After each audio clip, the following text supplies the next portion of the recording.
اچھا مصطفیٰ نواز کھوکھر صاحب، آج تحریک انصاف نے یوسف رضا گیلانی صاحب کے جو کاغذات نامزدگی ہیں اس پر اعتراضات اٹھا دیے ہیں، تو یہ یوسف رضا گیلانی صاحب جو ہیں ان کے کاغذات نامزدگی پہ جو اعتراض اٹھایا گیا ہے، اس سے کیا یہ تاثر لیا جائے کہ وہ ایک مضبوط امیدوار ہیں، یا یہ تاثر لیا جائے کہ وہ بڑے کمزور امیدوار ہیں اور ان کو کاغذات نامزدگی داخل نہیں کروانے چاہیے تھے؟ دیکھیے، تاثر تو باہر اور یہی ابھرے گا کہ حکومت ایک ہمیشہ کمفرٹیبل پوزیشن میں ہوتی ہے. حکومت کہہ رہی ہے کہ اس کے پاس ایک سو کالڈ میجورٹی ہے نیشنل اسمبلی میں، تو ان کو کسی بھی صورت خوف کا اظہار تو نہیں کرنا چاہیے. جو انہوں نے اعتراض داخل کیا ہے اس سے تو یہی اندازہ ہوتا ہے کہ کہیں کچھ نہ کچھ خوف کی علامات ضرور ہیں. یہ اسی کا ایک نتیجہ ہے. اور جو اعتراض بھی داخل کیا وہ بھی ایک بڑا فریولس قسم کا ہے. ان کے یوسف رضا گیلانی صاحب کے جو لائرز ہیں وہ ریٹرننگ آفیسر کے سامنے اس کو کنٹیسٹ تو ضرور کریں گے اور اس کا جواب بھی دیں گے، لیکن جہاں تک میرے علم میں ہے جو اعتراض داخل کیا گیا ہے وہ ان کی سزا سے متعلق ہے جو ان کو ٹل رائزنگ آف دا کورٹ دی گئی تھی، اور آج سے کئی سال پہلے دی گئی تھی جب وہ وزیر اعظم تھے. اور یہ اعتراض اس وقت داخل کرانا جبکہ 2018 کا الیکشن وہ کنٹیسٹ کر چکے ہوں اور جو ان کی ڈسکوالیفیکیشن تھی وہ ختم ہو چکی ہو، تو اس کے اندر ایک فریولس ہی نظر آتا ہے کہ بس کسی نہ کسی طریقے سے کوئی روڑا اٹکایا جائے. اور جس طرح میں پہلے کہہ رہا تھا کہ لگتا بظاہر یہی ہے کہ کچھ تھوڑا بہت خوف کا شکار ہے حکومت کہ شاید وہ میجورٹی جو وہ کلیم کرتے ہیں وہ نہ دکھا سکیں ان سینٹ الیکشنز میں. اچھا یہ بتائیں میاں جویل لطیف صاحب کہ وہ سرپرائزز کی بات ہو رہی تھی، آپ بھی کہہ رہے تھے دسمبر کے مہینے میں کہ جنوری میں سرپرائز ملے گا، بلاول صاحب نے بھی کہا کسی کو کوئی سرپرائز نہیں ملا. اب سینٹ کے الیکشن کے حوالے سے پھر سرپرائزز کی بات ہو گئی ہے. اب آپ کی کیا پریڈکشن ہے؟ سینٹ میں اپوزیشن کی طرف سے کوئی سرپرائز آئے گا یا حکومت ایک دفعہ پھر آپ کو ویسے ہی سرپرائز دے گی جیسا چیئرمین سینٹ کے خلاف تحریک عدم اعتماد کے دوران آیا تھا؟ میں ایک حامد میر صاحب گزارش کر دوں کہ جو بھی حکومت وقت ہوتی ہے اس کے پاس کیونکہ ریاستی ادارے ہوتے ہیں، یہ جو سرپرائز کی بات ہے یہ کوئی ٹائم تھوڑا آگے پیچھے ہو جاتا ہے، یہ بات درست ہے. وہ انہوں نے اپنے ریاستی اداروں کو استعمال کر کے سرپرائز آگے پیچھے کر لیا ہے ٹائم سے. مگر میں جو آپ کو عرض کرنا چاہتا ہوں، ابھی آپ بات کر رہے تھے سینٹ کے الیکشن کی اور ٹکٹوں کی، تو اگر اجازت دے دیں معذرت سے میں صداقت سے یہ کہوں گا کہ جو بات کی جا رہی تھی نا عبدالقادر کے حوالے سے جو ڈھونڈ کے لائے تھے حامد میر صاحب، انہوں نے اس کا بیک گراؤنڈ بتایا تھا اور اگلے دن سٹیٹمنٹ آ گیا تھا پرائم منسٹر صاحب کی طرف سے کہ مجھے بھی آفر کی جا رہی ہے 70-80 کروڑ کی ایک ٹکٹ کی. تو دوسرے دن عبدالقادر کا اناؤنس کر دیا گیا اور تیسرے دن اس سے واپس لے لیا گیا. جب عوامی پریشر آیا، اور آج بھی ایک پریشر ہے جس کی وجہ سے یہ رد و بدل ہو رہی ہے، مگر یہ ایک حقیقت ہے کہ ٹکٹ جو دیے جا رہے ہیں وہ پیسوں سے دیے جا رہے ہیں، وہ میرٹ کو پی ٹی آئی کو دیکھ کر نہیں، اس لیے کہ ان کے اندر کو جو بغاوت ہے وہ رکنے کا نام نہیں لے رہی. اور اس کی دوسری دلیل یہ ہے اوپن بیلٹ کے ذریعے انتخاب کرانے پر زور دینے کی وجہ حکومت وقت کی. اچھا اب صداقت بھائی صاحب اب اس کا آپ جواب تو دیں گے، لیکن یہ آپ یہ نہیں سمجھتے کہ اگر عبدالقادر صاحب کو ٹکٹ دے دیا تھا تو پھر انہی کے پاس رہنے دیتے تاکہ ان کو یہ اعتراض کرنے کا موقع نہ ملتا؟ پہلے تو آپ نے جو سرپرائزز کی بات کی، آپ کو پتا یہ پی ڈی ایم اگر پی ڈی ایم کی باتوں پہ ہوتے، آج تو اسمبلی ٹوٹی ہوتی، سینٹ اسمبلی ہوتی نا، یہ استعفے دے کے گھر جا چکے ہوتے. آپ جو آپ بات کر رہے ہیں ضمنی الیکشن کی، وہ تو لڑنا نہیں تھا. بلاول صاحب نے کہا تھا کہ جنوری میں جائے گی، مریم صاحب نے کہا تھا آر یا پار کریں گے. وہ تو آپ پتہ نہیں ان سے پوچھیں، مناسب نہیں ہے کہ میں نے کہوں کہ ان کے وہ بیان کہاں گئے. پھر انہوں نے ہمیں پچھلے بجٹ میں کہا تھا کہ سرپرائز دے رہے ہیں، پھر انہوں نے فیٹس میں سرپرائز دینا تھا، پھر انہوں نے سینٹ کے الیکشن میں جو وہ عدم اعتماد تھا سرپرائز دینا تھا. تو بیچارے خود سرپرائز ہی ہو رہے ہیں. تو جہاں تک ان کا ہے کہ میں تو بات بڑی واضح کر چکا ہوں کہ یہی تو جمہوریت ہے جس کی آپ کو عادت نہیں ہے کہ بڑے میاں صاحب نے کہہ دیا تو آمین نہیں ہے. یہاں لوگ اپنے آپ کو کسی خاندان کا پیروکار کی بجائے جمہوری پارٹی کا سمجھتے ہیں اور اپنا جمہوری حق استعمال کرتے ہیں اور ان کی حق کی بات سنی جاتی ہے. آپ کے خیال میں تمام ٹکٹیں میرٹ پہ دی گئی ہیں؟ آپ مجھ سے پوچھ رہے ہیں نارتھ پنجاب کا میں پریزیڈنٹ ہوں، وہاں سے سیف اللہ نیازی کو ٹکٹ دی گئی جو پہلے دن سے. نہیں پنجاب والی تو میں کہہ رہا ہوں ٹھیک ہے، سینٹر پنجاب سے سن تو لینا تھوڑا. ان کو انہوں نے کہا سارے پیسوں سے دیے. چودھری اجاز ہمارا سینٹر پنجاب کے پریزیڈنٹ ہیں، ان کو ٹکٹ دیا کہ جائیں ان کی ہسٹری چیک کریں. اون عباس بپی ہمارا جنرل سیکرٹری منتخب ہوا تھا ساؤتھ پنجاب سے، ان کو ٹکٹ دیا گیا. ڈاکٹر زرکا کو ٹکٹ دیا گیا, چیک کر لیں ان کی کریڈینشیل پی ٹی آئی کے کیسے ہیں. باقی لوگ بھی اگر آپ شبلی فراز ہیں, ذیشان خانزادہ ہیں. اچھا, ہمایوں مومند صاحب جو ہیں ان کا کیا میرٹ ہے؟ ہمایوں محمد ہمارا پرانے ہمارے ساتھ کارکن ہیں. نہیں کہ وہ ابھی پیمس میں ان کے پاس ایک بہت بڑا عہدہ ہے. میں آپ کو ان کے پاس بات کا جواب دے دوں. 2009 میں ہم نے ایک شیڈو کیبنٹ بنائی تھی جس میں مجھے اس وقت ایجوکیشن دیا گیا تھا پالیسی, اور ڈاکٹر ہمایوں محمد کو دیا گیا تھا ہیلتھ. ڈاکٹر ہمایوں اور ڈاکٹر یاسمین نے مل کے اس وقت کی ہیلتھ پالیسی ڈیزائن کی تھی. ہمارا پرانا کارکن ہے, بہت اچھا, بہت بڑے لیول کا سرجن ہے, پاکستان لیول کا, بلکہ پاکستان سے باہر بھی اس نے بڑا کام کیا ہے. تو وہ ہمارا ایک پارٹی کا پاکستان لیول کا سرجن ہے. ہاں ہے, ٹیکنوکریٹ ہے, اور اس کے بعد اس نے بہت سارے اسپتال بھی, یہاں سرکاری اسپتالوں میں بھی کام کرتا رہا. اور میں اس لیے کہہ رہا ہوں کہ یہ کچھ عرصہ پہلے یہ جو مصطفیٰ نواز کھوکھر صاحب ہیں, انہوں نے ہمایوں محمد صاحب کے بارے میں کوئی ایک بات کی تھی جس پہ شبلی فراز صاحب ناراض ہو گئے تھے. انہوں نے کوئی ویسے اور ہی بات کی تھی, پتہ نہیں وہ بات بعد میں مصطفیٰ نواز کھوکھر صاحب اور شبلی فراز صاحب کے درمیان طے ہوئی یا نہیں ہوئی, لیکن میں ذرا سنواتا ہوں آپ کو کہ کیا بات ہوئی تھی. سنائیے. ڈاکٹر ہمایوں صاحب جن کا آپ نے ذکر کیا اپنی رپورٹ کے اندر انہوں نے دکھایا, ان کی شناسائی کی ایک وجہ یہ بھی ہے کہ عمران خان صاحب کے جو بال لگائے تھے وہ انہوں نے لگائے تھے. یار چھوڑو, یہ مجھے نہیں تھا پتا. اور اقربا پروری, اب گیلانی صاحب ایک جن کے ریسٹورنٹ میں جا کر کھانا کھا, is it not true? Is it not true? No, it's not true. It's And not I don't true. think that you should bring in personal things. اگر اس نے ٹرانسپلانٹ کیے, don't scream at me Shibli بھائی, میں آپ کو respect کرتا ہوں, یہ کام نہ کریں. نہیں چھوڑوں گا اس بات آپ مجھے نہ چھوڑیں, آئے کریں جو کرنا کریں. میں آپ بڑے بھائی ہیں, آپ کی عزت کرتا ہوں, آپ یہ اس طرح بات کریں گے آپ بالکل, آپ نے ایک ذاتی بات آپ کریں جو آپ نے کرنا ہے. میں آپ کو چیلنج کر رہا ہوں.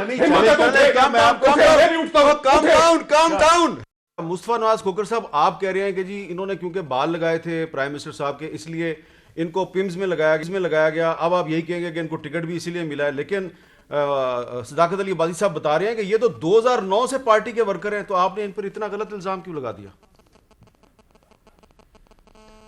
حامد بھائی, اس پروگرام کے بعد میں اور شبلی بھائی گئے, میں نے ان سے, میرے بڑے بھائی ہیں, میں نے ان سے معذرت کی کہ اگر میرے سے کوئی تلخ کلامی ہوئی ہے, میں نے آپ کے احساسات مجروح کیے ہیں تو مجھے معاف کیجئے. اور انہوں نے پھر اسی طرح ایک بڑے بھائی ہوتے ہوئے انہوں نے بھی مجھے کہا, یہی باتیں کی.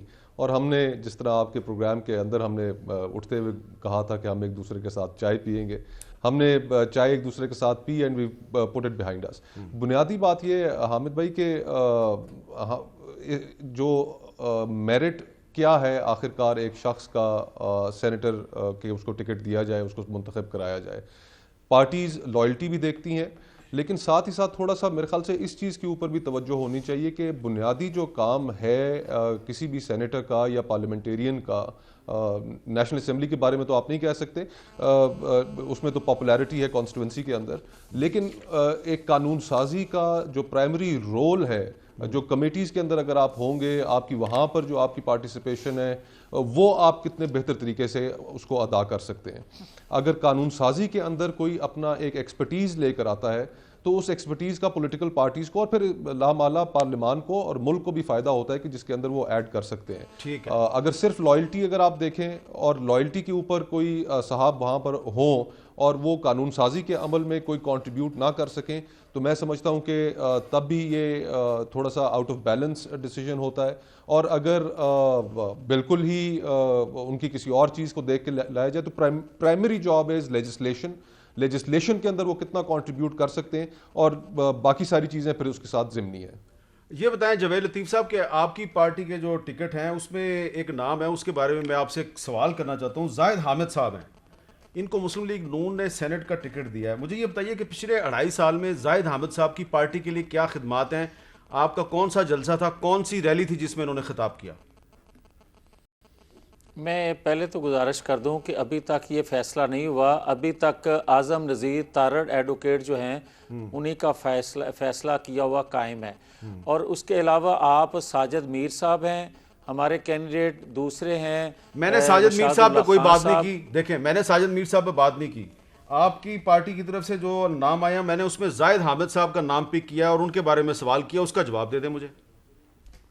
جی میں وہی عرض کر رہا ہوں کہ مشاہد اللہ بھی نام ہے اور پرویز رشید بھی نام ہے. میں نے ان میں سے کسی کا نام نہیں لیا, میں نے ان پہ کوئی سوال نہیں اٹھایا, میں زاہد حامد صاحب کے بارے میں آپ سے سوال پوچھ رہا ہوں. میں آپ سے حامد میر صاحب یہ گزارش کر رہا ہوں کہ ابھی تک اس کا کوئی فیصلہ نہیں ہے. اعظم نذیر تارڑ ہی ابھی تک ہمارے کینڈیڈیٹ ہیں. اس پہ کوئی اگر بات ہو رہی ہے تو وہ میرے علم میں نہیں ہے. اچھا تو اس کا مطلب ہے پھر عمران خان صاحب اگر فیصلے بدل رہے ہیں تو وہ بھی ٹھیک کر رہے ہیں، اور اگر آپ فیصلہ بدلیں گے تو آپ بھی ٹھیک کریں گے، ہے نا؟ نہیں حامد میر صاحب اس طرح نہیں ہے. آپ مجھے یہ بتائیں کہ کیا ارب پتی ہے حامد میر، پیسہ دینے والا ہے؟ سوری، زاہد حامد جو ہیں. اور اسی طرح میں آپ سے پوچھوں گا کہ کیا جو ہمارے باقی کینڈیڈیٹوں کے نام میں نے بتائے ہیں ان میں سے کون ہزار پتی ہے یا ارب پتی ہے؟ کوئی کرائٹیریا بھی تو کوئی چیز ہوتی ہے نا. آپ نے، میں نے کل شاید حقان عباسی صاحب سے سوال کیا تھا کہ راجہ ظفر الحق صاحب کو آپ نے ٹکٹ کیوں نہیں دیا؟ وہ اپوزیشن لیڈر ہیں سینٹ میں، وہ اس سے پہلے قائد ایوان رہے ہیں، وہ پارٹی کے چیئرمین ہیں. انہوں نے کہا جی ان کی مرضی سے ان کو ٹکٹ نہیں دیا. تو اب میں نے ایک سوال کیا، زاہد حامد صاحب کی پارٹی کے لیے کیا خدمات ہیں، خاص طور پہ پچھلے 2.5 سال میں سوائے خاموشی کے انہوں نے کیا کیا؟ حامد میر صاحب، ان کے آپ کو علم ہوگا کہ ان کا بیٹا بھی جو ہے وہ نیشنل اسمبلی کے ممبر ہیں. اور تیسرے نمبر پہ ابھی تک پارٹی کے اندر میں جانتا ہوں کہ جتنے وہ متحرک ہیں، مگر پھر سے میں یہ کہہ رہا ہوں کہ ان کا کوئی ابھی تک فیصلہ نہیں ہوا. فیصلہ جو بورڈ کا ہے وہ ابھی تک اعظم نذیر تارڑ کا ہی ہے. اور دوسرا میں یہ کہوں گا حامد میر صاحب کہ انہوں نے ابھی بات کی تھی سیف نیازی کے حوالے سے. جی، سیف نیازی جو ہیں وہ بھانجے ہیں عمران خان صاحب کے، یہ علم میں ہونا چاہیے صداقت صاحب کے. کیوں جی؟ اور دوسرا ایک وہ کہہ رہے ہیں غلط فرت بات ہے. شہزادی ہیں. اچھا، دوسرا یہ ہے فرت شہزادی، ہاں جی، یہ بھی کینڈیڈیٹ ہیں پنجاب سے، اور جن کو عرف عام میں فرح خان کہا جاتا ہے. اس کے بارے میں بھی ذرا پتہ کر لیں جی یہ پوچھ لیتے ہیں، کون بیٹھے ہیں صداقت ہیں صاحب. اور کس تین میرٹ بات پہ ہے. ہیں. ایک تو میں مصطفیٰ صاحب کی بات کا جواب دوں کہ یہ جو آپ نے ہمایوں محمد صاحب کے بارے میں جو بھی آپ کی ڈیبیٹ ہوئی وہ آپ چلیں ختم ہوگی. وہ ہماری پارٹی کے بہت سارے ٹائم میں بہت سارے پارٹی کے عہدیدار بھی رہے ہیں. ایک ہمارا آفس ہوتا تھا انٹرنیشنل چیپٹر، اس کا وہ سربراہ بھی رہے ہیں، اور ہمارے ساتھ وہ بڑا عرصہ اسپوکس پرسن بھی رہے ہیں، اور پارٹی کے ساتھ بڑا ان کا کام ہے. اور ساتھ ساتھ ان کی کوالیفیکیشن یہ ہے کہ پاکستان کے ٹاپ لیول کے سرجن ہیں جو، اور کس چیز کے سرجن ہیں؟ پلاسٹک سرجن ہیں. اچھا. اور وہ تو بات خیر بہت ہی پرائیویٹ ہے کہ کوئی مریم صاحبہ کی سرجری کے بارے میں بات کرے، یا میاں صاحبان کے بال لگانے کے بارے میں کوئی بات کرے، یا خان صاحب کے بات کرے. مناسب نہیں ہے، وہ کوئی سیاسی بات نہیں ہے. ان کے کریڈینشلز یہ ہیں کہ وہ پارٹی کے ساتھ وابستہ رہے. سیف اللہ نیازی پہلے دن سے جب 16 سال کے تھے تو پارٹی کے تھے، اور ہمیشہ پارٹی کا جنرل سیکرٹری، پارٹی کے ایڈیشنل جنرل سیکرٹری، اس وقت پارٹی کے وہ چیف آرگنائزر ہیں. جو ان کے پاس خبر ہے وہ اپنی درست کر لیں. اور میں یہ ان کے بارے میں بات نہیں کرتا کہ وہ اربوں پتی ہیں، کروڑوں پتی ہیں، یہ مناسب نہیں ہے. لیکن پی ٹی آئی میں جتنے لوگ جن کو آپ جانتے ہیں، آپ نے خود ہی کہہ دیا کہ آپ ان کو جانتے ہیں، پنجاب کے لوگوں کو، وہ سارے ٹاپ کے پی ٹی آئی کے پولیٹیکل لوگ ہیں. تو پنجاب میں پی ٹی آئی کا جو ٹکٹ ہے ویمن سیٹ کا وہ زرکا صاحبہ کے پاس ہی رہے گا. جی وہ زرکا. یہ ایک اور بات ہے کہ چونکہ کورنگ کینڈیڈیٹس ہوتے ہیں یہاں، آپ کے ہمارے حفیظ شیخ صاحب کے کورنگ کینڈیڈیٹ آپ پوچھیں گے تو پتہ نہیں آپ کے. تو فرت شہزادی صاحبہ جو ہے وہ کورنگ کینڈیڈیٹ. دیکھیں وہ بہت سارے 2-3 لوگ کورنگ کینڈیڈیٹ آتے ہیں، لوگ اپنی حیثیت میں بھی آتے ہیں، لیکن کینڈیڈیٹ ہماری اناؤنس ڈاکٹر زرکا ہی ہیں. باقی ایسی ان کو ڈاکٹر زرکا پہ کوئی اعتراض نہیں کر رہا، اس لیے کہ وہ آپ کی پارٹی نہیں. میں آپ کو بتا رہا ہوں نا، میں آپ کو بتا رہا ہوں اگر کہیں پارٹی نے ہمارے کارکن جو مین پارٹی کے ان کی مرضی کے علاوہ فیصلہ کیا ہے تو ہم نے اپنی طاقت استعمال کر کے اس کو تبدیل کیا. ہم اس بات سے گھبراتے نہیں ہیں، ہم اپنی تنقید کرتے ہیں، قیادت کو پہنچاتے ہیں. ہمیں پتہ ہوتا ہے کہ کبھی بھی پی ٹی آئی کی جو پارٹی ہے وہ پیسوں کے پیچھے نہیں جائے گی.